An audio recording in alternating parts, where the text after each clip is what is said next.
Hello ਪਿਆਰੇ ਵਿਦਿਆਰਥੀਓ। Punjab school ਸਿੱਖਿਆ ਵਿਭਾਗ ਦੇ ਇਸ ਕੰਟੈਂਟ ਪਲੇਟਫਾਰਮ ਤੇ ਮੈਂ ਤੁਹਾਡਾ ਸਾਰਿਆਂ ਦਾ ਸਵਾਗਤ ਕਰਦਾ ਹਾਂ। ਕੰਪਿਊਟਰ ਸਾਇੰਸ ਵਿਸ਼ੇ ਦੀ ਚੱਲ ਰਹੀ ਵੀਡੀਓ ਲੈਕਚਰ ਸੀਰੀਜ਼ ਦੀ ਲੜੀ ਵਿੱਚ ਅੱਜ ਮੈਂ 10ਵੀਂ ਜਮਾਤ ਦਾ ਪਾਠ ਨੰਬਰ 2 HTML ਫੰਡਾਮੈਂਟਲਸ ਤੁਹਾਡੇ ਅੱਗੇ ਲੈ ਕੇ ਹਾਜ਼ਰ ਹੋਇਆ ਹਾਂ।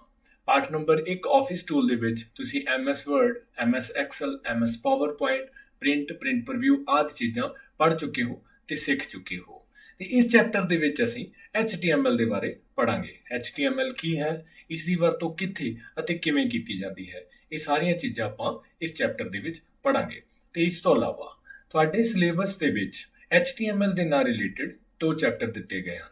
ਪਾਠ ਨੰਬਰ 2 HTML ਫੰਡਾਮੈਂਟਲਸ ਜੋ ਕਿ ਅਸੀਂ ਅੱਜ ਪੜਾਂਗੇ, ਤੇ ਪਾਠ ਨੰਬਰ 3 HTML 2 ਜਿਸ ਦੇ ਜੋ ਕਿ ਪਾਠ ਨੰਬਰ 2 ਦੀ ਲਗਾਤਾਰਤਾ ਦੇ ਵਿੱਚ ਹੀ ਦਿੱਤਾ ਗਿਆ ਹੈ। ਅਗਰ ਪਾਠ ਨੰਬਰ 2 HTML ਫੰਡਾਮੈਂਟਲਸ ਤੁਸੀਂ ਅੱਛੇ ਤਰੀਕੇ ਨਾਲ ਪੜ੍ਹ ਲੈਂਦੇ ਹੋ ਤੇ ਸਿੱਖ ਲੈਂਦੇ ਹੋ ਤਾਂ ਤੁਹਾਨੂੰ ਪਾਠ ਨੰਬਰ 3 ਜੋ ਹੈ HTML 2 ਉਹ ਪੜ੍ਹਨਾ ਤੇ ਉਸ ਤੇ ਪ੍ਰੈਕਟੀਕਲ ਕਰਨੇ ਬਹੁਤ ਹੀ ਆਸਾਨ ਹੋ ਜਾਣਗੇ। ਤੇ ਆਓ ਫਿਰ ਪਾਠ ਨੰਬਰ 2 HTML ਫੰਡਾਮੈਂਟਲਸ ਸ਼ੁਰੂ ਕਰਦੇ ਹਾਂ। ਪਾਠ ਨੰਬਰ 2 HTML ਫੰਡਾਮੈਂਟਲਸ ਦੇ ਵਿੱਚ ਅੱਜ ਅਸੀਂ ਕੀ ਪੜਾਂਗੇ। ਸਭ ਤੋਂ ਪਹਿਲਾਂ ਅਸੀਂ ਜਾਣ ਪਛਾਣ ਪੜਾਂਗੇ, ਫਿਰ ਅਸੀਂ HTML ਦਾ ਇਤਿਹਾਸ ਪੜਾਂਗੇ। HTML ਕੀ ਹੈ, HTML ਡਾਕੂਮੈਂਟ ਦਾ ਬੇਸਿਕ ਢਾਂਚਾ ਪੜਾਂਗੇ, HTML ਦਾ ਡਾਕੂਮੈਂਟ ਕਿਵੇਂ ਬਣਾਇਆ ਜਾਂਦਾ ਹੈ, ਫਿਰ ਵੈਬ ਬਰਾਊਜ਼ਰ ਕੀ ਹਨ, HTML ਟੈਗਸ ਕੀ ਹਨ ਤੇ ਐਟਰੀਬਿਊਟਸ ਕੀ ਹਨ। ਇਹ ਅਸੀਂ ਅੱਜ ਦੇ ਪਾਠ ਦੇ ਵਿੱਚ ਇਹ ਸਾਰੀਆਂ ਚੀਜ਼ਾਂ ਪੜਾਂਗੇ। ਤੇ 8 ਕੰਪੋਨੈਂਟਸ ਜਦੋਂ ਇਹ ਸਾਡੇ ਪੂਰੇ ਹੋ ਜਾਣਗੇ, ਇਸ ਤੋਂ ਬਾਅਦ ਆਪਾਂ ਕੁਝ ਕੁਐਸਚਨਸ ਕਰਾਂਗੇ।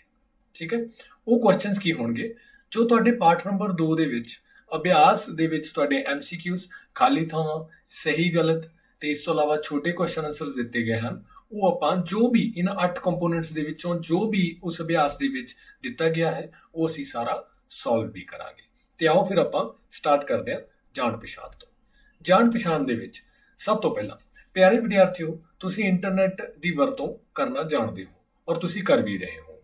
ਇੰਟਰਨੈਟ ਦੀ ਵਰਤੋਂ ਅਸੀਂ ਜਦੋਂ ਕਰਦੇ ਹਾਂ ਤਾਂ ਉੱਥੇ ਵੈਬਸਾਈਟ ਜਦੋਂ ਓਪਨ ਕਰਦੇ ਹਾਂ ਤਾਂ www ਜਿਹਨੂੰ ਆਪਾਂ ਵਰਲਡ ਵਾਈਡ ਵੈਬ ਕਹਿੰਦੇ ਹਾਂ, ਉਸ ਦੀ ਮਦਦ ਦੇ ਨਾਲ ਅਸੀਂ ਵੈਬਸਾਈਟਸ ਓਪਨ ਕਰਦੇ ਹਾਂ।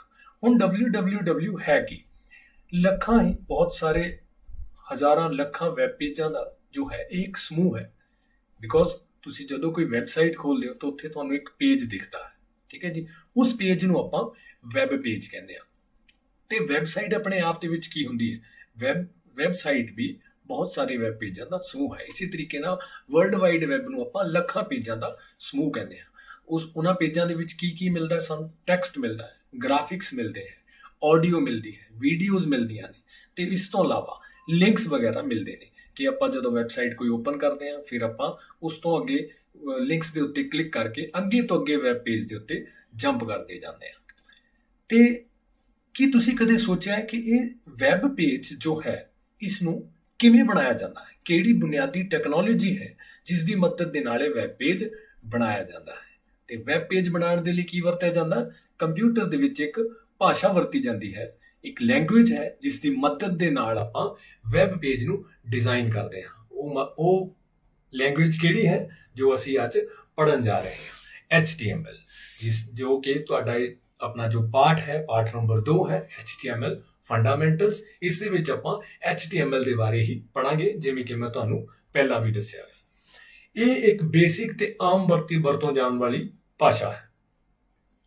ਸਭ ਤੋਂ ਪਹਿਲਾਂ HTML ਕੀ ਹੈ, ਇਹ ਪੜਨ ਤੋਂ ਪਹਿਲਾਂ ਆਪਾਂ HTML ਦੇ ਇਤਿਹਾਸ ਵੱਲ ਥੋੜਾ ਜਿਹੜਾ ਹੈ ਇੱਕ ਨਿਗਾਹ ਮਾਰਾਂਗੇ। 1960 ਦੇ ਸ਼ੁਰੂ ਦੇ ਵਿੱਚ ਜਨਰਲ ਮਾਰਕਅਪ ਲੈਂਗੁਏਜ ਇੱਕ ਭਾਸ਼ਾ ਬਣਾਈ ਗਈ ਸੀ, GML। ਤੇ ਫਿਰ 1980 ਦੇ ਵਿੱਚ ਉਸ ਭਾਸ਼ਾ ਦਾ ਜੋ GML ਸੀ ਉਸ ਦਾ ਕੁਝ ਵਿਸਥਾਰ ਕੀਤਾ ਗਿਆ। ਮੀਨਸ ਉਸ ਦੇ ਵਿੱਚ ਕੁਝ ਨਵੀਆਂ ਚੀਜ਼ਾਂ ਨੂੰ ਐਡ ਕਰਕੇ ਇੱਕ ਨਵੀਂ ਭਾਸ਼ਾ ਸਾਹਮਣੇ ਆਈ ਜਿਸ ਦਾ ਨਾਮ ਦਿੱਤਾ ਗਿਆ SGML, standard general markup language. ਇਸ ਨੂੰ ਇਹ ਨਾਮ ਦਿੱਤਾ ਗਿਆ। ਉਸ ਭਾਸ਼ਾ ਦਾ ਕੀ ਕੰਮ ਸੀਗਾ? ਉਹ ਭਾਸ਼ਾ ਸਰਕਾਰ ਦੁਆਰਾ ਜੋ ਸਾਡੀ ਉਸ ਤੋਂ ਇਲਾਵਾ ਕਾਨੂੰਨ, ਜੋ ਵੀ ਸਾਡੀਆਂ ਕਾਨੂੰਨੀ ਇੰਸਟੀਟਿਊਟਸ ਨੇ ਲਾਅ ਐਂਡ ਆਰਡਰ ਨਾਲ ਰਿਲੇਟਡ, ਪਲੱਸ ਜੋ ਇੰਡਸਟਰੀ ਹੈ ਉਹਨਾਂ ਦੁਆਰਾ ਇਸ ਭਾਸ਼ਾ ਦੀ ਵਰਤੋਂ ਕੀਤੀ ਜਾਂਦੀ ਸੀ ਆਪਸ ਦੇ ਵਿੱਚ ਡਾਕੂਮੈਂਟਸ ਨੂੰ ਸ਼ੇਅਰ ਕਰਨ ਦੇ ਲਈ। ਠੀਕ ਹੈ ਜੀ।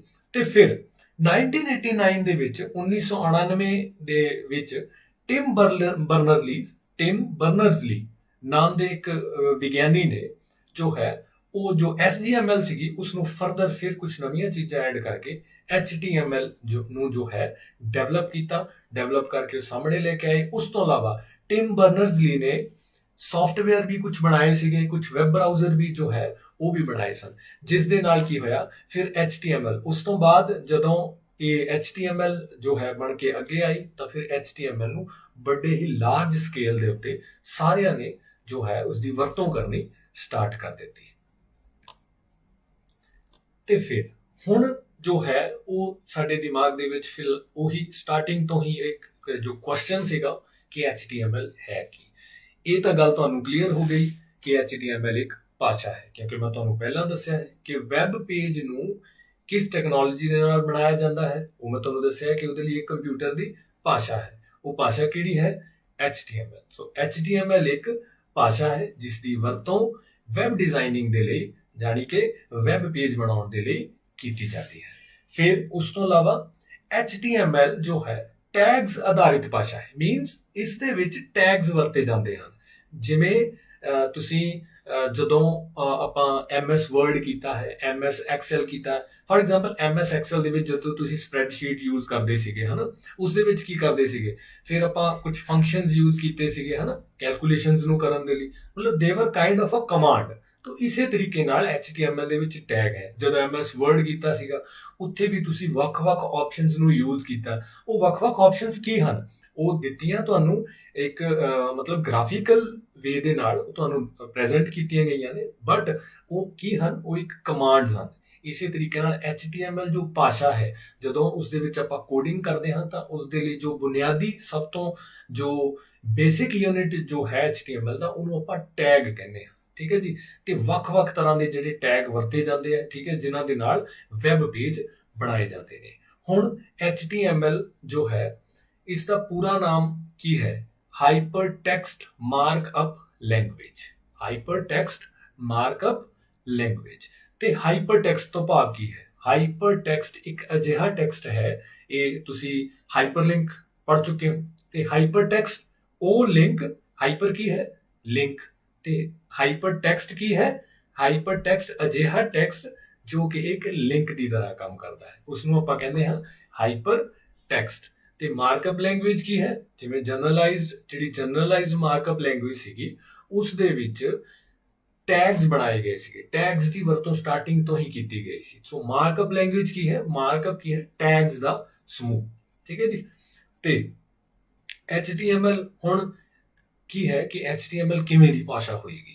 ਇਹ ਬਹੁਤ ਔਖੀ ਹੋਣੀ ਹੈ ਕਿਉਂਕਿ ਕੋਡਿੰਗ ਦੀ ਗੱਲ ਹੋਈ ਹੈ। ਨਹੀਂ, HTML ਬਹੁਤ ਹੀ ਆਸਾਨ ਹੈ, ਬਹੁਤ ਹੀ ਫਲੈਕਸੀਬਲ ਹੈ। ਠੀਕ ਹੈ ਜੀ। ਤੇ ਇੰਟਰੈਕਟਿਵ ਹੈ, ਮੀਨਸ ਆਪਾਂ ਕੰਪਿਊਟਰ ਦੇ ਉੱਤੇ ਕੰਮ ਕਰਨਾ ਹੈ, ਅਲੱਗ-ਅਲੱਗ ਸੌਫਟਵੇਅਰਸ ਨੂੰ ਆਪਾਂ ਦੇਖਣਾ ਹੈ। ਹੁਣ ਅੱਗੇ ਜਦੋਂ ਆਪਾਂ ਬਣਾਵਾਂਗੇ HTML ਦਾ ਡਾਕੂਮੈਂਟ ਤੇ ਉੱਥੇ ਤੁਸੀਂ ਦੇਖਣਾ ਹੈ ਕਿ ਕਿਸ ਤਰੀਕੇ ਨਾਲ ਆਪਾਂ ਕੋਡਿੰਗ ਨੂੰ ਲਿਖਣਾ ਹੈ, ਫਿਰ ਉਹਨੂੰ ਯੂਜ਼ ਕਰਕੇ ਇੱਕ ਪੇਜ ਬਣਾਉਣਾ ਹੈ ਤੇ ਉਹ ਸਾਨੂੰ ਜੋ ਹੈ ਪੇਜ ਬਣ ਕੇ ਸਾਡੇ ਸਾਹਮਣੇ ਆਏਗਾ ਤੇ ਅਸੀਂ ਉਸ ਨੂੰ ਦੇਖਾਂਗੇ। ਅਗਰ ਉਸ ਦੇ ਵਿੱਚ ਕੋਈ ਚੇਂਜ ਕਰਨੀ ਹੈ ਤਾਂ ਆਪਾਂ ਕਰ ਵੀ ਸਕਦੇ ਹਾਂ। ਤੇ ਇਸ ਤਰੀਕੇ ਨਾਲ ਲਾਰਜ ਸਕੇਲ ਦੇ ਉੱਤੇ ਇਹ ਭਾਸ਼ਾ ਜਿਹੜੀ ਹੈ ਵਰਤੀ ਜਾਂਦੀ ਹੈ। ਤੇ ਇਸ ਤੋਂ ਇਲਾਵਾ ਸਭ ਤੋਂ ਖਾਸ ਜੋ ਚੀਜ਼ ਹੈ ਉਹ ਹੈ ਕਿ HTML ਜੋ ਭਾਸ਼ਾ ਹੈ ਇਹ ਕੇਸ ਸੈਂਸਿਟਿਵ ਨਹੀਂ ਹੈ। ਹੁਣ ਅਗਲਾ ਕੁਐਸਚਨ ਇਹ ਹੈ ਕਿ ਕੇਸ ਸੈਂਸਿਟਿਵ ਹੁੰਦਾ ਕੀ ਹੈ? ਕੇਸ ਸੈਂਸਿਟਿਵ ਦਾ ਮਤਲਬ ਦੇਖੋ, ਫॉर एग्जांपल मैं लिखदा हाँ स्कूल ते एक मैं इस तरीके नाल स्कूल लिखदा ते एक मैं इस तरीके नाल स्कूल लिखदा। ठीक है जी। तीन ही वर्ड की ने सेम ने ते तिन्ना दा मतलब की है? सेम। ਤੇ ਜਿਹੜੀ ਕੇਸ ਸੈਂਸਿਟਿਵ ਭਾਸ਼ਾ ਹੁੰਦੀ ਹੈ ਉਸ ਦੇ ਵਿੱਚ ਕੀ ਹੁੰਦਾ ਕਿ ਜੋ ਕੈਪੀਟਲ ਦੇ ਵਿੱਚ ਲਿਖਿਆ ਹੈ ਇਸ ਦਾ ਅਲੱਗ ਮਤਲਬ ਹੋਏਗਾ, ਜੋ ਜਿਸ ਦਾ ਇੱਕ ਕੈਪੀਟਲ ਹੈ ਬਾਕੀ ਸਮਾਲ ਹੈ ਇਸ ਦਾ ਅਲੱਗ ਮਤਲਬ ਹੋਏਗਾ, ਜਿਸ ਦੇ ਸਾਰੇ ਹੀ ਸਮਾਲ ਲੈਟਰਸ ਹਨ ਇਸ ਦਾ ਅਲੱਗ ਮਤਲਬ ਹੋਏਗਾ। ਠੀਕ ਹੈ ਜੀ। ਇਹ ਹੁੰਦੀ ਹੈ ਕੇਸ ਸੈਂਸਿਟਿਵ ਭਾਸ਼ਾ। ਲੇਕਿਨ HTML ਕੀ ਹੈ? It's not a case sensitive भाषा। ये केस सेंसिटिव भाषा नहीं है। मीनस जदों असी इस दे टैग्स लिखांगे, फॉर एग्जांपल सब तो बेसिक ते सब तो पहला टैग जिवें लिखदे हां आपां HTML, ठीक है, ते उस नूं आपां अगर इस तरीके नाल लिखांगे ਚਾਹੇ ਉਹਨੂੰ ਕੈਪੀਟਲ ਦੇ ਵਿੱਚ ਲਿਖ ਲਓ ਚਾਹੇ ਸਮਾਲ ਲੈਟਰਸ ਦੇ ਵਿੱਚ ਲਿਖ ਲਓ, ਬਿਲਕੁਲ ਸੇਮ ਗੱਲ ਹੈ, ਕੁਝ ਵੀ ਗਲਤ ਨਹੀਂ ਹੈ। ਇਸ ਚੀਜ਼ ਨੂੰ ਆਪਾਂ ਕਹਿੰਦੇ ਆ ਕੇਸ ਸੈਂਸਿਟਿਵ, ਜਿਸ ਦੇ ਵਿੱਚ ਵੱਡੇ ਅੱਖਰਾਂ 'ਚ ਲਿਖੀ ਚੀਜ਼ ਕੁਝ ਅਲੱਗ ਮਤਲਬ ਹੈ, ਛੋਟੇ ਅੱਖਰਾਂ ਦੇ ਵਿੱਚ ਲਿਖੀ ਚੀਜ਼ ਦਾ ਕੁਝ ਅਲੱਗ ਮਤਲਬ ਹੈ। ਸੋ HTML ਭਾਸ਼ਾ ਕੇਸ ਸੈਂਸਿਟਿਵ ਭਾਸ਼ਾ ਨਹੀਂ ਹੈ। ਇੱਥੇ ਕਿਸੇ ਵੀ ਟੈਗ ਨੂੰ ਤੁਸੀਂ ਕੈਪੀਟਲ 'ਚ ਵੀ ਲਿਖ ਸਕਦੇ ਹੋ ਤੇ ਸਮਾਲ ਲੈਟਰਸ ਦੇ ਵਿੱਚ ਵੀ ਲਿਖ ਸਕਦੇ ਹੋ। ਉਸ ਤੋਂ ਬਾਅਦ ਹੁਣ HTML ਡਾਕੂਮੈਂਟ ਦਾ ਬੇਸਿਕ ਢਾਂਚਾ, ਕਿ HTML ਦਾ ਡਾਕੂਮੈਂਟ ਦਿਖਦਾ ਕਿਵੇਂ ਦਾ ਹੈ, ਕਿਸ ਤਰ੍ਹਾਂ ਦਾ ਉਹ ਨਜ਼ਰ ਆਉਂਦਾ ਹੈ। ਠੀਕ ਹੈ ਜੀ, ਤੇ ਇਸ ਚੀਜ਼ ਬਾਰੇ ਆਪਾਂ ਪੜਾਂਗੇ। ਬੇਸਿਕ ਢਾਂਚੇ ਦੇ ਵਿੱਚ ਸਾਨੂੰ ਫਿਰ HTML ਦੇ ਡਾਕੂਮੈਂਟ ਦੇ ਭਾਗਾਂ ਬਾਰੇ ਪਤਾ ਹੋਣਾ ਚਾਹੀਦਾ ਹੈ। HTML ਡਾਕੂਮੈਂਟ ਦੇ ਦੋ ਬਹੁਤ ਇੰਪੋਰਟੈਂਟ ਭਾਗ ਹੁੰਦੇ ਹਨ। ਪਹਿਲਾ ਹੈ ਹੈਡ, ਦੂਸਰਾ ਹੈ ਬਾਡੀ। ਹੈਡ ਕੀ ਹੈ? ਹੈਡ ਜੋ ਹੈ ਉਹ ਤੁਹਾਡੇ ਡਾਕੂਮੈਂਟ ਦੇ ਸਿਰਲੇਖ ਦੀ ਪਛਾਣ ਕਰੇਗਾ। ਸਿਰਲੇਖ ਮੀਨਸ ਕਿ ਉਸ ਦਾ ਹੈਡਿੰਗ ਕੀ ਹੈ। ਠੀਕ ਹੈ, ਤੁਹਾਡੇ ਡਾਕੂਮੈਂਟ ਦਾ ਹੈਡਿੰਗ ਕੀ ਹੈ। ਜਿਵੇਂ ਤੁਸੀਂ ਕੋਈ ਪੇਪਰ ਦੇ ਵਿੱਚ ਕੋਈ ਪੈਰਾਗ੍ਰਾਫ ਲਿਖਦੇ ਹੋ ਜਾਂ ਕੋਈ ਐਸੇ ਲਿਖਦੇ ਹੋ, ਤਾਂ ਸਭ ਤੋਂ ਪਹਿਲਾਂ ਤੁਸੀਂ ਉਸ ਦਾ ਐਸੇ ਕਿਸ ਚੀਜ਼ ਦੇ ਉੱਤੇ ਲਿਖ ਰਹੇ ਹੋ, ਉਹ ਹੈਡਿੰਗ ਦਿੰਦੇ ਹੋ। ਤੇ ਇਸੇ ਤਰੀਕੇ ਨਾਲ ਜੋ ਹੈਡ ਹੈ ਉਹ ਸਾਡੇ HTML ਡਾਕੂਮੈਂਟ ਦਾ ਸਿਰਲੇਖ ਦੱਸੇਗਾ ਕਿ ਇਹ ਕਿਸ ਚੀਜ਼ ਦੇ ਉੱਤੇ ਜੋ ਹੈ ਤੁਹਾਡਾ ਡਾਕੂਮੈਂਟ ਬਣਿਆ ਹੈ। ਤੇ ਉਸ ਸਿਰਲੇਖ ਦੇ ਲਈ ਆਪਾਂ ਹੈਡ ਦੇ ਅੰਦਰ ਟਾਈਟਲ ਯੂਜ਼ ਕਰਦੇ ਹਾਂ। ਠੀਕ ਹੈ, ਉਸ ਟਾਈਟਲ ਨੂੰ ਕਿਵੇਂ ਯੂਜ਼ ਕਰਨਾ ਹੈ ਉਹ ਜਦੋਂ ਆਪਾਂ ਡਾਕੂਮੈਂਟ ਬਣਾਉਣਾ ਹੈ ਤੁਹਾਨੂੰ ਸਮਝ ਆ ਜਾਏਗੀ। ਤੇ ਦੂਸਰਾ ਜੋ ਮੁੱਖ ਭਾਗ ਹੈ ਉਹ ਹੈ ਬਾਡੀ। ਤੇ ਬਾਡੀ ਕੀ ਹੈ? ਬਾਡੀ ਸਭ ਤੋਂ ਇੰਪੋਰਟੈਂਟ ਪਾਰਟ ਹੈ, ਬਿਕੋਜ਼ ਬਾਡੀ ਉਹ ਪਾਰਟ ਹੈ ਜਿਸ ਦੇ ਵਿੱਚ ਅਸਲ ਦੇ ਵਿੱਚ ਕੰਟੈਂਟ ਤੇ ਜਾਣਕਾਰੀ ਪਈ ਹੋਏਗੀ। ਜੋ ਵੀ ਤੁਸੀਂ ਵੈਬ ਪੇਜ ਦੇ ਉੱਤੇ ਸ਼ੋ ਕਰਨਾ ਚਾਹੁੰਦੇ ਹੋ, ਜੋ ਵੀ ਜਿਸ ਵੀ ਪਰਪਸ ਦੇ ਲਈ ਤੁਸੀਂ ਵੈਬ ਪੇਜ ਬਣਾਇਆ ਹੈ, ਆਖਿਰਕਾਰ ਵੈਬ ਪੇਜ ਕਿਉਂ ਕ੍ਰੀਏਟ ਕਰਦੇ ਹੋ? ਕੁਝ ਜਾਣਕਾਰੀ ਦੇਣ ਦੇ ਲਈ। ਜਦੋਂ ਵੈਬਸਾਈਟ ਓਪਨ ਕਰਦੇ ਹੋ ਤਾਂ ਕੁਝ ਤੁਹਾਡੇ ਸਾਹਮਣੇ ਕੁਝ ਜਾਣਕਾਰੀ ਖੁੱਲ ਕੇ ਆਉਂਦੀ ਹੈ, ਤੇ ਉਹ ਜਾਣਕਾਰੀ ਜੋ ਹੈ ਉਹ ਸਾਰੀ ਹੀ ਬਾਡੀ ਟੈਗ ਦੇ ਅੰਦਰ ਦਿੱਤੀ ਹੁੰਦੀ ਹੈ। ਸੋ ਇਸ ਲਈ ਇਹ ਯਾਦ ਰੱਖਣਾ ਹੈ ਕਿ HTML ਡਾਕੂਮੈਂਟ ਦੇ ਦੋ ਮੁੱਖ ਭਾਗ ਹਨ, ਪਹਿਲਾ ਹੈਡ ਤੇ ਦੂਸਰਾ ਬਾਡੀ। ਇੱਕ ਸਿਰਲੇਖ ਦੱਸੇਗਾ ਤੇ ਦੂਸਰੇ ਦੇ ਵਿੱਚ ਸਾਰਾ ਕੰਟੈਂਟ ਪਿਆ ਹੋਏਗਾ। ਅਸਲ ਦੇ ਵਿੱਚ ਵੈਬ ਪੇਜ ਦੇ ਵਿੱਚ ਜੋ ਵੀ ਹੋਏਗਾ ਉਹ ਸਾਰਾ ਬਾਡੀ ਦੇ ਟੈਗ ਦੇ ਵਿੱਚ ਪਿਆ ਹੋਏਗਾ। ਉਸ ਤੋਂ ਇਲਾਵਾ HTML ਡਾਕੂਮੈਂਟ ਦਾ ਸਿੰਟੈਕਸ। ਸਿੰਟੈਕਸ ਕੀ ਹੁੰਦਾ ਹੈ? ਸਿੰਟੈਕਸ ਹੈ ਕਿਸੇ ਚੀਜ਼ ਨੂੰ ਲਿਖਣ ਦਾ ਤਰੀਕਾ, ਉਹਨੂੰ ਸਿੰਟੈਕਸ ਕਹਿੰਦੇ ਆ। ਅਕਸਰ ਜਦੋਂ ਕੰਪਿਊਟਰ ਦੀਆਂ ਭਾਸ਼ਾਵਾਂ ਪੜ੍ਹੀਆਂ ਜਾਂਦੀਆਂ ਹਨ ਤੇ ਉਹਨਾਂ ਦੇ ਵਿੱਚ ਇਹ ਵਰਡ ਜਿਹੜਾ ਹੈ ਯੂਜ਼ ਕੀਤਾ ਜਾਂਦਾ ਸਿੰਟੈਕਸ, ਤੇ ਇਸ ਦਾ ਪੰਜਾਬੀ ਮਤਲਬ ਹੈ ਵਾਕ ਰਚਨਾ। ਕਿਸ ਤਰੀਕੇ ਨਾਲ ਤੁਸੀਂ ਜੋ ਹੈ ਜੋ ਵਾਕ ਜਿਹੜੇ ਹੈਗੇ ਆ, ਮੀਨਸ ਕਿਸ ਤਰੀਕੇ ਨਾਲ ਤੁਸੀਂ ਸ਼ਬਦਾਂ ਨੂੰ ਲਿਖਣਾ ਹੈ, ਲਿਖਣ ਦਾ ਇੱਕ ਵੇ ਹੈ, ਉਹ ਕਿਸ ਤਰੀਕੇ ਨਾਲ ਉਹਨਾਂ ਨੂੰ ਲਿਖਣਾ ਹੈ, ਉਹਨੂੰ ਆਪਾਂ ਸਿੰਟੈਕਸ ਕਹਿੰਦੇ ਹਾਂ ਜਾਂ ਵਾਕ ਰਚਨਾ ਕਹਿ ਦਿੰਦੇ ਹਾਂ। ਤੇ HTML ਡਾਕੂਮੈਂਟ ਦਾ ਸਿੰਟੈਕਸ ਜੋ ਹੈ ਬੇਸਿਕ ਸਭ ਤੋਂ ਪਹਿਲਾ ਪ੍ਰੋਗਰਾਮ ਲਿਖਣ ਦਾ ਮਤਲਬ ਇੱਕ ਤਰੀਕਾ ਜੋ ਹੈ ਵੇ ਹੈ, ਉਹ ਤੁਹਾਡੇ ਸਾਹਮਣੇ ਹੈ। HTML ਡਾਕੂਮੈਂਟ ਦੇ ਵਿੱਚ ਸਭ ਤੋਂ ਪਹਿਲਾਂ ਆਪਾਂ ਕੀ ਕਰਨਾ ਹੈ? HTML ਟੈਗ ਯੂਜ਼ ਕਰਨਾ ਹੈ, HTML ਟੈਗ। ਠੀਕ ਹੈ ਜੀ, ਫਿਰ ਹੈਡ ਟੈਗ ਯੂਜ਼ ਕਰਦੇ ਹਾਂ। ਮੈਂ ਤੁਹਾਨੂੰ ਦੱਸਿਆ ਹੈਡ ਟੈਗ ਜਿਹੜਾ ਸਿਰਲੇਖ ਦੀ ਰਚਨਾ ਕਰੇਗਾ। ਫਿਰ ਦੱਸਿਆ ਸੀ ਕਿ ਹੈਡ ਟੈਗ ਦੇ ਵਿੱਚ ਦੇਖੋ ਇਸ ਦੇ ਨਾਲ ਟਾਈਟਲ ਦੀ ਵਰਤੋਂ ਕੀਤੀ ਜਾਂਦੀ ਹੈ। ਆ ਗਿਆ ਟਾਈਟਲ, ਤੇ ਫਿਰ ਆਪਾਂ ਟਾਈਟਲ ਦੇਤਾ, title of your web page ਜੋ ਵੀ ਤੁਸੀਂ ਲਿਖੋਗੇ। ਫਿਰ ਆਪਾਂ ਇਸ ਟੈਗ ਨੂੰ ਕਲੋਜ਼ ਕਰ ਦਿੱਤਾ, ਇਸ ਸਲੈਸ਼ ਦੇ ਨਾਲ ਕਲੋਜ਼ ਕਰ ਦਿੱਤਾ। ਫਿਰ ਹੈਡ ਟੈਗ ਨੂੰ ਕਲੋਜ਼ ਕਰ ਦਿੱਤਾ। ਉਸ ਤੋਂ ਬਾਅਦ ਬਾਡੀ ਟੈਗ ਸਟਾਰਟ ਹੋਇਆ ਔਰ ਇਨਫੋਰਮੇਸ਼ਨ ਵਿਚ ਯੂਜ਼ਰ ਵਾਂਟਸ ਟੂ ਸ਼ੋ, ਜੋ ਕਿ ਯੂਜ਼ਰ ਸ਼ੋ ਕਰਨਾ ਚਾਹੁੰਦਾ ਹੈ, ਉਹ ਲਿਖਿਆ ਆਪਾਂ ਇੱਕ ਲਾਈਨ। ਫਿਰ ਬਾਡੀ ਨੂੰ ਕਲੋਜ਼ ਕਰਤਾ, ਫਿਰ HTML ਨੂੰ ਕਲੋਜ਼ ਕਰ ਦਿੱਤਾ। ਇਟ ਇਜ਼ ਅ ਵੇ ਕਿ ਕਿਸ ਤਰੀਕੇ ਨਾਲ ਲਿਖਣਾ ਹੈ ਕਿ ਕੋਈ HTML ਕੋਈ ਟੈਗ ਓਪਨ ਹੋਇਆ ਹੈ ਤਾਂ ਉਸ ਨੂੰ ਬੰਦ ਵੀ ਕੀਤਾ ਗਿਆ ਹੈ। ਹੈਡ ਟੈਗ ਇੱਥੇ ਓਪਨ ਹੋਇਆ ਸੀ ਤਾਂ ਇੱਥੇ ਸਲੈਸ਼ ਦੀ ਯੂਜ਼ ਕਰਕੇ ਉਸ ਨੂੰ ਬੰਦ ਵੀ ਕੀਤਾ ਹੈ। ਇੱਥੇ ਟਾਈਟਲ ਸ਼ੁਰੂ ਹੋਇਆ ਸੀ ਤੇ ਇੱਥੇ ਟਾਈਟਲ ਨੂੰ ਬੰਦ ਵੀ ਕੀਤਾ ਹੈ। ਬਾਡੀ ਸਟਾਰਟ ਹੋਇਆ ਸੀ ਤੇ ਫਿਰ ਬਾਡੀ ਨੂੰ ਕਲੋਜ਼ ਵੀ ਕਰ ਦਿੱਤਾ।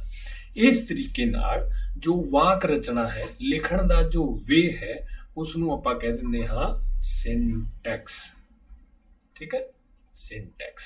ਠੀਕ ਹੈ, ਇਹ ਹੈ ਵਾਕ ਰਚਨਾ। ਹੁਣ ਉਸ ਤੋਂ ਬਾਅਦ HTML ਦਾ ਡਾਕੂਮੈਂਟ ਬਣਾਉਣਾ। ਕਿਵੇਂ HTML ਦਾ ਡਾਕੂਮੈਂਟ ਬਣਾਇਆ ਜਾਏਗਾ? ਉਸ ਦੇ ਲਈ HTML ਡਾਕੂਮੈਂਟ ਬਣਾਉਣ ਦੇ ਲਈ ਸਾਡੇ ਕੋਲ ਕੁਝ ਸਟੈਪਸ ਨੇ। ਹੁਣ ਉਹ ਕਿਹੜੇ ਸਟੈਪ ਨੇ? ਸਭ ਤੋਂ ਪਹਿਲਾਂ ਕੋਈ ਵੀ ਇੱਕ ਟੈਕਸਟ ਐਡੀਟਰ ਖੋਲੋ ਤੁਸੀਂ। Text editor means to say ਜਿਸ ਦੇ ਵਿੱਚ ਤੁਸੀਂ ਲਿਖ ਸਕਦੇ ਹੋ, ਟੈਕਸਟ ਲਿਖ ਸਕਦੇ ਹੋ, ਠੀਕ ਹੈ, ਜਾਂ ਕੋਈ ਵਰਡ ਪ੍ਰੋਸੈਸਰ ਹੈ ਨਾ, ਜਿਵੇਂ ਕਿ ਨੋਟਪੈਡ ਹੈ, ਵਰਡਪੈਡ, ਇਹ ਸਾਰੀਆਂ ਚੀਜ਼ਾਂ ਤੁਸੀਂ ਪਹਿਲਾਂ ਪੜ੍ਹ ਚੁੱਕੇ ਹੋ। ਵਰਡਪੈਡ ਬਾਰੇ ਵੀ ਪੜ੍ਹ ਚੁੱਕੇ ਹੋ, ਨੋਟਪੈਡ ਬਾਰੇ ਵੀ ਪੜ੍ਹ ਚੁੱਕੇ ਹੋ, ਠੀਕ ਹੈ। ਇਹਨਾਂ ਵਿੱਚੋਂ ਕੋਈ ਵੀ ਇੱਕ ਤੁਸੀਂ ਓਪਨ ਕਰ ਲਓ। ਫਿਰ ਜੋ ਵੀ ਡਾਕੂਮੈਂਟ ਬਣਾਉਣਾ ਹੈ, ਓਪਨ ਕਰਨ ਤੋਂ ਬਾਅਦ ਜੋ ਵੀ ਤੁਸੀਂ ਡਾਕੂਮੈਂਟ ਕ੍ਰੀਏਟ ਕਰਨਾ ਹੈ ਉਸ ਦੀ ਇੱਕ ਪਾਰਟਿਕੂਲਰ ਕੋਡਿੰਗ ਹੋਏਗੀ। ਉਹ ਤੁਸੀਂ ਟੈਗਸ, HTML ਦੇ ਟੈਗਸ ਦੀ ਵਰਤੋਂ ਕਰਕੇ ਤੁਸੀਂ ਉਹ ਕੋਡਿੰਗ ਲਿਖ ਲੈਣੀ ਹੈ, ਠੀਕ ਹੈ। ਲਿਖਣ ਤੋਂ ਬਾਅਦ ਫਿਰ ਸਾਡਾ ਆਖਰੀ ਕੰਮ ਹੁੰਦਾ ਹੈ ਉਸ ਨੂੰ ਸੇਵ ਕਰਨਾ, ਤੇ ਸੇਵ ਕਰਨ ਦਾ ਇੱਕ ਖਾਸ ਤਰੀਕਾ ਹੈ। HTML ਦੇ ਡਾਕੂਮੈਂਟ ਨੂੰ ਸੇਵ ਕਰਨ ਦਾ ਇੱਕ ਖਾਸ ਤਰੀਕਾ ਕਿਹੜਾ ਹੈ? ਜਦੋਂ ਵੀ HTML ਦਾ ਡਾਕੂਮੈਂਟ ਸੇਵ ਕੀਤਾ ਜਾਏਗਾ ਤੇ ਸੇਵ ਕਰਨ ਤੋਂ ਬਾਅਦ ਉਹ ਤੁਹਾਨੂੰ ਉਸ ਫਾਈਲ ਦਾ ਨਾਮ ਪੁੱਛੇਗਾ ਕਿ ਕਿਸ ਨਾਮ ਤੋਂ ਇਸ ਨੂੰ ਸੇਵ ਕਰਨਾ ਹੈ, ਤੇ ਜਿਹੜਾ ਵੀ ਤੁਸੀਂ ਨਾਮ ਉਸ ਫਾਈਲ ਨੂੰ ਦੇਣਾ ਹੈ ਉਹ ਨਾਮ ਦੇਣ ਤੋਂ ਬਾਅਦ ਉਸ ਦੇ ਪਿੱਛੇ .html ਜ਼ਰੂਰ ਲਿਖਣਾ ਹੈ, because it is an extension. .html ਇੱਕ ਐਕਸਟੈਂਸ਼ਨ ਹੈ HTML ਡਾਕੂਮੈਂਟ ਦੀ। ਅਗਰ ਉਹ ਤੁਸੀਂ ਐਕਸਟੈਂਸ਼ਨ ਨਹੀਂ ਦਿੰਦੇ ਦੈਨ ਉਹ ਕੋਈ HTML ਡਾਕੂਮੈਂਟ ਨਹੀਂ ਬਣੇਗਾ। ਸਿਰਫ ਐਕਸਟੈਂਸ਼ਨ ਤੋਂ ਹੀ ਪਹਿਚਾਣ ਹੋਏਗੀ ਕਿ it is a HTML document, ਠੀਕ ਹੈ ਜੀ। ਤੇ ਇਹੀ ਜੋ ਹੈ, ਜਦੋਂ ਇਹ ਸਾਰੇ ਤੁਸੀਂ ਸਟੈਪ ਕਰ ਲਓਗੇ ਤਾਂ ਤੁਹਾਡਾ HTML ਡਾਕੂਮੈਂਟ ਤੁਹਾਡੇ ਅੱਗੇ ਬਣ ਕੇ ਰੈਡੀ ਹੋ ਜਾਏਗਾ। ਹੁਣ ਮੈਂ ਤੁਹਾਨੂੰ ਦੱਸ ਦਿੰਦਾ ਇੱਕ ਵਾਰ ਪ੍ਰੈਕਟੀਕਲ ਕਰਕੇ ਕਿ ਕਿਸ ਤਰੀਕੇ ਨਾਲ ਜੋ ਹੈ ਤੁਹਾਡਾ HTML ਦਾ ਡਾਕੂਮੈਂਟ ਬਣਾਇਆ ਜਾਏਗਾ। ਸਭ ਤੋਂ ਪਹਿਲਾਂ ਤੁਸੀਂ ਕੀ ਕਰਨਾ ਹੈ, ਨੋਟਪੈਡ ਨੂੰ ਓਪਨ ਕਰਨਾ ਹੈ, ਲਾਈਕ ਜਿਵੇਂ ਮੈਂ ਵੈਸੇ ਵੀ ਓਪਨ ਕੀਤਾ ਹੀ ਹੋਇਆ ਸੀ, ਹੈ ਨਾ। ਦੇਖੋ ਜਰਾ ਇੱਕ ਮਿੰਟ, ਇਹ ਸੀਗੇ ਸਾਡੇ ਡਾਕੂਮੈਂਟ ਦੇ ਸਟੈਪ, ਹੈ ਨਾ। ਇਹ ਸਟੈਪਸ ਇਸੇ ਤਰੀਕੇ ਨਾਲ ਤੁਸੀਂ ਫੋਲੋ ਕਰ ਰਹੇ ਹੈ। ਇਹ ਦੇਖੋ ਮੈਂ ਨੋਟਪੈਡ ਓਪਨ ਕੀਤਾ ਹੋਇਆ ਪਹਿਲਾਂ ਹੀ, ਠੀਕ ਹੈ। ਤੁਹਾਨੂੰ ਨੋਟਪੈਡ ਓਪਨ ਕਰਨਾ ਆਉਂਦਾ ਹੈ, ਮੈਨੂੰ ਪਤਾ ਹੈ, ਬਿਕੋਜ਼ ਨੋਟਪੈਡ, ਵਰਡਪੈਡ ਇਹ ਸਾਰੀਆਂ ਚੀਜ਼ਾਂ ਕਰ ਚੁੱਕੇ ਹੋ। ਨਹੀਂ ਪਤਾ ਫਿਰ ਵੀ ਸਿੰਪਲ ਵੀ ਹੈ, ਸਟਾਰਟ ਤੇ ਕਲਿੱਕ ਕਰੋ, ਆਲ ਪ੍ਰੋਗਰਾਮਸ ਤੇ ਜਾਓ, ਅਸੈਸਰੀਜ਼ ਦੇ ਵਿੱਚ ਜਾਓ, ਉੱਤੇ ਤੁਹਾਡਾ ਨੋਟਪੈਡ ਪਿਆ ਤੇ ਉੱਥੇ ਹੀ ਤੁਹਾਡਾ ਵਰਡਪੈਡ ਪਿਆ, ਠੀਕ ਹੈ। ਤੇ ਮੈਨੂੰ ਪਤਾ ਬਾਖੂਬੀ ਤੁਸੀਂ ਜਾਣੂ ਹੋ ਇਹਨਾਂ ਸਟੈਪਸ ਦੇ ਨਾਲ, ਤੁਹਾਨੂੰ ਨੋਟਪੈਡ ਓਪਨ ਕਰਨਾ ਆਉਂਦਾ ਹੈ ਤੇ ਨੋਟਪੈਡ ਸਾਡੇ ਅੱਗੇ ਓਪਨ ਹੋ ਕੇ ਆ ਗਿਆ। ਇਸ ਤੋਂ ਬਾਅਦ ਹੁਣ ਸਾਡਾ ਕੀ ਸਟੈਪ ਸੀਗਾ ਨੰਬਰ 2 ਕਿ ਜੋ ਵੀ ਡਾਕੂਮੈਂਟ ਬਣਾਉਣਾ ਹੈ ਉਸ ਦੀ ਕੋਡਿੰਗ ਲਿਖੋ। ਲਾਈਕ ਮੈਂ ਸਟਾਰਟ ਕੀਤਾ, ਸਭ ਤੋਂ ਪਹਿਲਾਂ ਮੈਂ HTML ਟੈਗ ਸਟਾਰਟ ਕੀਤਾ, ਫਿਰ ਮੈਂ ਹੈਡ ਟੈਗ ਸਟਾਰਟ ਕੀਤਾ, ਹੈਡ ਦੇ ਅੰਦਰ ਮੈਂ ਟਾਈਟਲ ਟੈਗ ਸਟਾਰਟ ਕੀਤਾ। ਟਾਈਟਲ ਦੇ ਵਿੱਚ ਮੈਂ ਲਿਖਿਆ ਮਾਈ ਫਰਸਟ ਵੈਬ ਪੇਜ, ਓਕੇ। ਤੇ ਫਿਰ ਮੈਂ ਟਾਈਟਲ ਨੂੰ ਕਲੋਜ਼ ਕਰ ਦਿੱਤਾ, ਤੇ ਫਿਰ ਮੈਂ ਜਦੋਂ ਟਾਈਟਲ ਕਲੋਜ਼ ਕੀਤਾ ਉਸ ਤੋਂ ਬਾਅਦ ਮੈਂ ਹੈਡ ਟੈਗ ਨੂੰ ਵੀ ਕਲੋਜ਼ ਕਰ ਦਿੱਤਾ, ਬਿਕੋਜ਼ ਹੈਡ ਟੈਗ ਦਾ ਮਤਲਬ ਕੀ ਹੈ, ਸਿਰਲੇਖ ਦੇਣਾ, ਤਾਂ ਮੈਂ ਟਾਈਟਲ ਯੂਜ਼ ਕਰਕੇ ਉਸ ਦਾ ਸਿਰਲੇਖ ਜੋ ਹੈ ਉਹ ਦੇ ਦਿੱਤਾ। ਤੇ ਹੁਣ ਮੈਂ ਇਸ ਤੋਂ ਬਾਅਦ ਬੋਡੀ ਟੈਗ ਨੂੰ ਸਟਾਰਟ ਕਰਾਂਗਾ। ਬੋਡੀ ਟੈਗ ਸਟਾਰਟ ਕੀਤੀ ਤੇ ਬੋਡੀ ਦੇ ਵਿੱਚ ਮੈਂ ਜੋ ਵੀ ਅਸੀਂ ਆਪਣੇ ਵੈਬ ਪੇਜ ਦੇ ਉੱਤੇ ਜਿਹੜੀ ਵੀ ਇਨਫੋਰਮੇਸ਼ਨ ਸ਼ੋ ਕਰਨਾ ਚਾਹੁੰਦੇ ਹਾਂ ਉਹ ਅਸੀਂ ਲਿਖਾਂਗੇ। ਸੌਰੀ ਸਪੈਲਿੰਗ ਮਿਸਟੇਕ ਹੈ, ਆਪਾਂ ਠੀਕ ਕਰ ਲੈਂਦੇ ਹਾਂ ਭਾਈ, RST ਹੈ ਨਾ ਫਰਸਟ। ਤੇ ਬੋਡੀ ਟੈਗ ਦੇ ਵਿੱਚ ਇੱਥੇ ਲਿਖਦੇ ਆਪਾਂ welcome to my first web page, okay. ਇਹ ਲਿਖ ਕੇ ਮਤਲਬ ਇਹ ਮੈਂ ਪ੍ਰਿੰਟ ਕਰਨਾ ਚਾਹੁੰਦਾ ਕਿ ਇਹ ਮੇਰੇ ਵੈਬ ਪੇਜ ਦੇ ਉੱਤੇ ਮੈਨੂੰ ਸ਼ੋ ਹੋਵੇ। ਤੇ ਫਿਰ ਤੁਸੀਂ ਕੀ ਕਰਨਾ, ਇਸ ਨੂੰ ਜਦੋਂ ਲਿਖ ਲਿਆ ਫਿਰ ਤੁਸੀਂ ਬੋਡੀ ਨੂੰ ਕਲੋਜ਼ ਵੀ ਕਰਨਾ। ਯਾਦ ਹੋਏਗਾ ਸਿੰਟੈਕਸ ਦੇ ਵਿੱਚ ਮੈਂ ਦੱਸਿਆ ਹੋਇਆ ਤੁਹਾਨੂੰ, ਹੈ ਨਾ, ਕਿ ਕਿਸ ਤਰੀਕੇ ਨਾਲ ਲਿਖਣਾ ਹੈ। ਜਿਹੜਾ ਵੀ ਟੈਗ ਓਪਨ ਹੋਇਆ ਹੈ, ਜਦੋਂ ਉਸ ਟੈਗ ਦਾ ਕੰਮ, ਜੋ ਤੁਸੀਂ ਉਸ ਟੈਗ ਤੋਂ ਕੰਮ ਲੈਣਾ ਚਾਹੁੰਦੇ ਹੋ, ਜੋ ਵੀ ਉਸ ਦੇ ਵਿੱਚ ਤੁਸੀਂ ਕੰਟੈਂਟ ਫਿਲ ਕਰਨਾ ਚਾਹੁੰਦੇ ਹੋ, ਜਦੋਂ ਤੁਸੀਂ ਉਹ ਕੰਟੈਂਟ ਉਸ ਟੈਗ ਨੂੰ ਦੇ ਦਿੱਤਾ ਤਾਂ ਉਸ ਤੋਂ ਬਾਅਦ ਯਾਦ ਰੱਖਣਾ ਹੈ ਕਿ ਉਸ ਟੈਗ ਨੂੰ ਕਲੋਜ਼ ਵੀ ਕਰਨਾ ਹੈ। ਇਸ ਤੋਂ ਇਲਾਵਾ ਕੁਝ ਟੈਗ ਐਸੇ ਹੁੰਦੇ ਹਨ ਜੋ ਕਲੋਜ਼ ਨਹੀਂ ਹੁੰਦੇ ਹਨ, ਉਹ ਕਿਹੜੇ ਹੁੰਦੇ ਹਨ ਉਹ ਆਪਾਂ ਅੱਗੇ ਪੜਾਂਗੇ, ਡੋਂਟ ਵਰੀ, ਠੀਕ। ਫਿਲਹਾਲ ਜੋ ਹੈ ਬੇਸਿਕ ਸਟਰਕਚਰ ਉਹ ਤੁਸੀਂ ਇਹ ਸਮਝੋ ਪਹਿਲਾਂ। HTML ਇਸ ਤਰੀਕੇ ਨਾਲ ਜਦੋਂ HTML ਟੈਗ ਤੁਹਾਡਾ ਕਲੋਜ਼ ਹੋ ਗਿਆ, ਹੁਣ ਇੱਥੇ ਇੱਕ ਤੁਸੀਂ ਚੀਜ਼ ਨੋਟ ਕਰੋ ਕਿ ਜਦੋਂ ਮੈਂ ਡਾਕੂਮੈਂਟ ਨੂੰ ਸਟਾਰਟ ਕੀਤਾ ਸੀ ਤਦ ਵੀ ਮੈਂ HTML ਟੈਗ ਯੂਜ਼ ਕੀਤਾ ਸੀ, ਔਰ ਜਦੋਂ ਮੈਂ ਡਾਕੂਮੈਂਟ ਦਾ ਐਂਡ ਕੀਤਾ ਤੇ ਉਦੋਂ ਵੀ ਮੈਂ HTML ਹੀ ਯੂਜ਼ ਕੀਤਾ ਹੈ, ਬਿਕੋਜ਼ HTML ਓਪਨਿੰਗ ਦੇ ਨਾਲ ਮੇਰਾ ਡਾਕੂਮੈਂਟ ਓਪਨ ਹੋ ਗਿਆ ਸੀ मैं उस दे विच काम करना स्टार्ट कर दिता ते जिवें ही जो मेरा काम सी खत्म हो गया ते मैं HTML नूं भी क्लोज कर दिता। जो सब तो पहला ओपन होया वो सब तो बाद विच क्लोज होएगा। ये गल नूं याद रखना। इस तरीके नाल नहीं है कि एक टैग नूं तुसीं ओपन कर लिया फिर दूसरे टैग नूं ओपन कर लिया फिर तुसीं पहले नूं क्लोज कर दिता फिर तुसीं दूसरे टैग नूं क्लोज कर दिता। नहीं, जो पहला ओपन होएगा वो बाद विच क्लोज होएगा। मीनस जिमें जिमें तुसी टैग ओपन करते जाओगे नाल नाल याद रखना है कि अगर वो टैग क्लोज टैग करने वाला टैग है तो उसनूं उसका काम पूरा होने तो बाद याद नाल क्लोज कर दिता जाए। अदरवाइज की है फिर तुहाडा जो HTML डॉकूमेंट है वो रन नहीं होएगा, मीनस वो चलेगा नहीं। ठीक, उस तो अलावा हुण देखो जी, जदों मैं HTML कोडिंग लिख लई तो फिर मेरा अगला काम की है HTML इस कोडिंग नूं सेव करना। फाइल ते क्लिक कीता फिर मैं सेव ते क्लिक कीता। सेव ते क्लिक करन तो बाद फिर मैनूं उसने नाम पुछया ते जदों नाम पुछया ते मैं इत्थे लिख दिता वेलकम फॉर एग्जांपल। हाँ, आपां लिखिया वेलकम नाम दे दिता। फिर की दस्सिया सी कि नाम देने तो बाद एक इंपॉर्टेंट चीज है एक्सटेंशन, वो देना बिल्कुल नहीं भूलना। वो की है .html। वेरी सिंपल, बहुत आसान है। .html पढ़ की रहे आप HTML ते HTML दी अगर फाइल है तो उसनूं HTML दे नाम नाल ही सेव करना है। वेरी सिंपल, जो नाम दिता है उसके पिछे उसकी एक्सटेंशन लगा दो। एक्सटेंशन की है .html। जिमें तुसी अगर कंप्यूटर दे विच कुछ सॉन्ग्स रखे हैं तो उन्हां दी पहचान किवें हुंदी है, जिहड़ा MP3 है उस गाने दे पिछे उस गाने का नाम होएगा फिर उसके पिछे .mp3 लिखा होएगा। ठीक है, उसकी एक्सटेंशन तो ही पहचान हुंदी है कि ये किस टाइप की फाइल है। चलो, जदों नाम दे दिता फिर उसकी एक्सटेंशन दे दी, उस तो बाद उसनूं सेव कर दिता। ठीक, सेव हो गया। ते हुण देखो सेव कित्थे होया, सेव होया हो डॉकूमेंट दे विच। डॉकूमेंट दे विच जाके देखो, ये देखो वेलकम कित्थे सेव होया, वेलकम दे विच वेलकम नाम दी फाइल आपां दित्ती सी ते जदों .html लगाया ते देखो क्रोम दी फाइल वो बन गई। देखते ना गूगल क्रोम दी है ना, ये वाला आइकन तुसी पहचानते हो है ना, ते ये गूगल क्रोम दी फाइल बन गई। हुण जदों तुसी इसनूं ओपन करना है, ठीक है, ते देखो जदों तुसी इसनूं ओपन कीता तां की होया, ये तुहाडा जो तुसी लिखिया सी welcome to my first page. हुण जरा ध्यान नाल तुसी कोडिंग नूं देखना है। ए बॉडी दे विच सी, बॉडी टैग की है, महत्वपूर्ण टैग है, और इस टैग दे विच जो भी कंटेंट दिता होएगा वो तुहाडी की होएगा मेन इन्फॉर्मेशन जो है वो तुहाडे वैब पेज दे उत्ते जो भी शो होनी है तुहाडी बॉडी टैग च। ते तुसी लिखिया सी welcome to my first page, ते देखो फिर तुहाडा वैब पेज दे विच वही इन्फॉर्मेशन आ गई। आ वैब पेज दा एरिया है जिथे तुहाडी इन्फॉर्मेशन आनी है। हुण सिरलेख दिता सी, हैड उसदे अंदर टाइटल लगाया सी, फिर लिखिया सी माई फर्स्ट वैब पेज। ते ये कित्थे टाइटल है देखो, ठीक है ना, टाइटल कित्थे जांदा है, टाइटल बार दे उत्ते है ना, इन्ना तो पता है तुहानूं सारिआं नूं। ते देखो टाइटल बार दे उत्ते तुहाडे वैब पेज दा टाइटल भी बन गया है। इस तरीके नाल जो है असीं HTML दे विच डॉकूमेंट्स नूं क्रिएट करदे हां। ठीक है, बहुत ही सिंपल स्टैप है। ठीक, यही स्टैप यूज करके असीं अगे जो भी साडी रिक्वायरमेंट होएगी, जिस तरह का भी असीं डॉकूमेंट बनाना चाहते हैं, लास्ट दे विच सेव वाले स्टैप यही रहणगे। ठीक है, ते उस तो इलावा होर कई तरह के टैग ने, उन्हां दी भी वरतों कीती जा सकदी है। ते ਜਿਹੜੇ भी टैग ने ਅਸੀਂ ਉਹਨਾਂ ਸਾਰਿਆਂ ਬਾਰੇ ਪੜਾਂਗੇ ਤੇ ਉਹਨਾਂ ਟੈਗਸ ਦੀ ਵਰਤੋਂ ਵੀ ਕਰਾਂਗੇ। ਇਸ ਤੋਂ ਬਾਅਦ HTML ਦਾ ਜਦੋਂ ਡਾਕੂਮੈਂਟ ਬਣਾਇਆ ਤੇ ਫਿਰ ਆਪਾਂ ਜਦੋਂ ਯਾਦ ਹੋਵੇ ਕਿ ਡਾਕੂਮੈਂਟ ਲਿਖਣ ਦੇ ਲਈ ਅਸੀਂ ਟੈਕਸਟ ਐਡੀਟਰ ਓਪਨ ਕੀਤਾ ਸੀਗਾ, ਹਨਾ।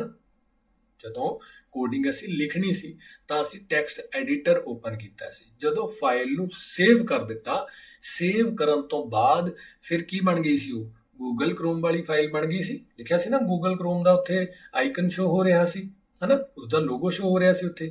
ਤੇ ਉਹ ਫਾਈਲ ਜਦੋਂ ਬਣ ਗਈ ਸੀ, ਉਹ ਜੋ ਹੈ ਕਹਿਣ ਦਾ ਭਾਵ HTML ਦੀ ਫਾਈਲ ਨੂੰ ਓਪਨ ਕਰਨ ਦੇ ਲਈ ਮੀਨਸ ਉਸ ਨੂੰ ਦੇਖਣ ਦੇ ਲਈ ਕਿ ਇਸ ਫਾਈਲ ਦਾ ਕੀ ਕੰਮ ਇਸ ਫਾਈਲ ਨੇ ਕੀਤਾ ਹੈ, ਉਸ ਦੇ ਲਈ ਸਾਨੂੰ ਵੈਬ ਬਰਾਊਜ਼ਰ ਦੀ ਜ਼ਰੂਰਤ ਪੈਂਦੀ ਹੈ। ਵੈਬ ਬਰਾਊਜ਼ਰ ਕੀ ਹੈ? It's N application software. ਇੱਕ ਐਪਲੀਕੇਸ਼ਨ ਸੌਫਟਵੇਅਰ ਹੈ ਜੋ ਕਿ ਵੈਬ ਪੇਜ ਨੂੰ ਦੇਖਣ ਲਈ ਵਰਤਿਆ ਜਾਂਦਾ ਹੈ। ਮਤਲਬ ਵੈਬ ਪੇਜ ਤੱਕ ਪਹੁੰਚ ਕਰਨ ਦੇ ਲਈ ਸਾਨੂੰ ਵੈਬ ਬਰਾਊਜ਼ਰ ਚਾਹੀਦਾ ਹੈ। ਅਗਰ ਵੈਬ ਬਰਾਊਜ਼ਰ ਨਹੀਂ ਹੈ ਤਾਂ ਵੈਬਸਾਈਟ ਹੀ ਨਹੀਂ ਖੁੱਲਣੀ। ਵੈਬਸਾਈਟ ਨੂੰ ਓਪਨ ਕਰਨ ਦੇ ਲਈ ਕੁਝ ਤਾਂ ਤੁਹਾਡੇ ਕੋਲ ਹੋਣਾ ਚਾਹੀਦਾ ਹੈ ਨਾ ਵੇ, ਤੇ ਉਹ ਵੇ ਕੀ ਹੈ? Web browser. ਹੁਣ ਕਿਹੜੇ ਵੈਬ ਬਰਾਊਜ਼ਰ ਨੇ? ਕੁਝ ਆਮ ਵਰਤੋਂ ਜਿਹੜੇ ਨਾਰਮਲੀ ਆਪਾਂ ਯੂਜ਼ ਕਰਦੇ ਆ ਵੈਬ ਬਰਾਊਜ਼ਰ। ਸਭ ਤੋਂ ਪਹਿਲਾਂ ਗੂਗਲ ਕਰੋਮ।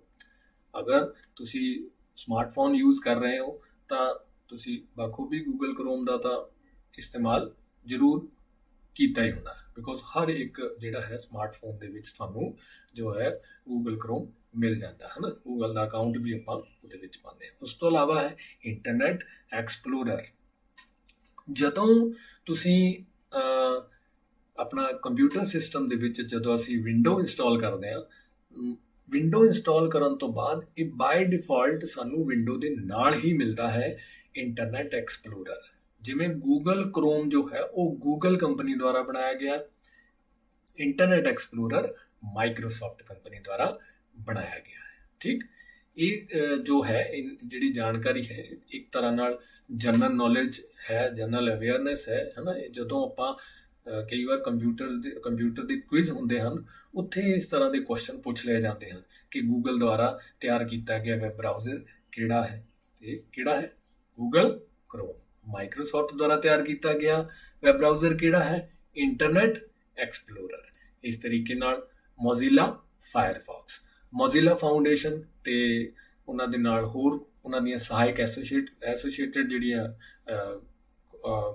ਕਾਰਪੋਰੇਸ਼ਨ ਸੀਗੀਆਂ, ਉਹਨਾਂ ਦੁਆਰਾ ਡਿਵੈਲਪ ਕੀਤਾ ਗਿਆ ਸੀਗਾ ਮੋਜ਼ੀਲਾ ਫਾਇਰਫੌਕਸ। ਠੀਕ, ਤੇ ਉਸੇ ਤਰੀਕੇ ਨਾਲ ਓਪੇਰਾ ਹੈ, ਓਪੇਰਾ ਸੌਫਟਵੇਅਰ ਦੁਆਰਾ ਵਿਕਸਿਤ ਕੀਤਾ ਗਿਆ ਹੈ। ਠੀਕ ਹੈ, ਇਹ ਸਿੰਬਲਸ ਜੋ ਨੇ ਆਈ ਮੀਨਸ ਇਹ ਜਿਹੜੇ ਲੋਗੋ ਨੇ, ਠੀਕ ਹੈ, ਇਹਨਾਂ ਤੋਂ ਪਤਾ ਚੱਲ ਜਾਂਦਾ ਸਾਨੂੰ ਵੈਸੇ ਤਾਂ ਕਿ ਇਹ ਕਿਹੜਾ ਜਿਹੜਾ ਹੈਗਾ ਤੁਹਾਡਾ ਵੈਬ ਬਰਾਊਜ਼ਰ ਹੈ। ਇਹ ਵੀ ਸਾਨੂੰ ਪਤਾ ਹੋਣਾ ਚਾਹੀਦਾ। ਕਈ ਵਾਰ ਕੁਇਜ਼ ਦੇ ਵਿੱਚ ਕੀ ਆ ਜਾਂਦਾ, ਮੈਚ ਦਾ ਫੋਲੋਇੰਗ, ਉੱਤੇ ਤੁਹਾਨੂੰ ਕੀ ਦਿੱਤਾ ਹੋਏਗਾ? ਕਿਸੇ ਵੀ ਵੈਬ ਬਰਾਊਜ਼ਰ ਦਾ ਲੋਗੋ ਦਿੱਤਾ ਹੋਇਆ, ਫਿਰ ਇੱਧਰਲੀ ਸਾਈਡ ਲੋਗੋ ਦਿੱਤੇ ਨੇ ਇੱਕ ਸਾਈਡ ਤੇ, ਦੂਸਰੀ ਸਾਈਡ ਦੇ ਉੱਤੇ ਕੀ ਦਿੱਤਾ ਉਹਨਾਂ ਨੇ? ਵੈਬ ਬਰਾਊਜ਼ਰਸ ਦਾ ਨਾਮ ਦਿੱਤਾ ਹੋਇਆ। ਫਿਰ ਜੇ ਤੁਹਾਨੂੰ ਇਹ ਪਤਾ ਨਹੀਂ ਲੋਗੋ, ਤੇ ਫਿਰ ਤੁਸੀਂ ਆਸਾਨੀ ਨਾਲ ਜੋ ਹੈ ਉਹਨਾਂ ਨੂੰ ਮੈਚ ਕਰ ਸਕਦੇ ਹੋ। ਠੀਕ ਹੈ, ਤੇ ਇਹ ਜੋ ਚੀਜ਼ ਹੈ ਇੰਪੋਰਟੈਂਟ ਹੈ, ਇਸ ਨੂੰ ਤੁਸੀਂ ਜੋ ਹੈ ਤੁਹਾਡੀ ਬੁੱਕ ਦੇ ਵਿੱਚ ਵੀ ਦਿੱਤੀ ਗਈ ਹੈ, ਉਸ ਨੂੰ ਅੱਛੇ ਤਰੀਕੇ ਨਾਲ ਪੜ੍ਹ ਲੈਣਾ ਹੈ। ਸੋ ਪਿਆਰੇ ਵਿਦਿਆਰਥੀਓ, ਅੱਜ ਦੇ ਇਸ ਲੈਕਚਰ ਦੇ ਵਿੱਚ ਇੰਨਾ ਹੀ। ਇਸ ਤੋਂ ਅਗਲੇ ਲੈਕਚਰ ਦੇ ਵਿੱਚ ਅਸੀਂ ਡੀਲ ਕਰਾਂਗੇ HTML ਟੈਗਸ ਤੇ ਐਟਰੀਬਿਊਟਸ ਦੇ ਨਾਲ। ਜੋ ਵੀ ਅਸੀਂ ਕੰਟੈਂਟ ਹੁਣ ਤੱਕ ਕਵਰ ਕੀਤਾ ਹੈ, ਉਸ ਦੀ ਤੁਸੀਂ ਦੁਹਰਾਈ ਆਪਣੇ ਲੈਵਲ ਤੇ ਜ਼ਰੂਰ ਕਰ ਲੈਣੀ, ਤਾਂ ਜੋ ਅਗਲੇ ਪਾਰਟ ਦੇ ਨਾਲ ਤੁਹਾਡਾ ਲਿੰਕ ਜੋ ਹੈ ਬਣਿਆ ਰਹੇ। ਧੰਨਵਾਦ।